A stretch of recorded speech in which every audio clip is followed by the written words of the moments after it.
చూసి పట నవ్వాడు. వెంటనే వినాయకుడు ఆలోచించి, ఓహో నీకు అందం ఎందుకు వచ్చింది?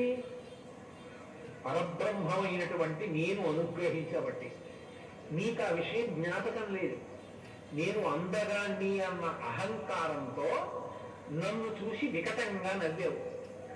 మనిషికి ఏదైనా ఉండొచ్చు, అహంకారం స్వార్థం ఈ రెండు మనిషిని వృద్ధిలోకి రానివ్వవు.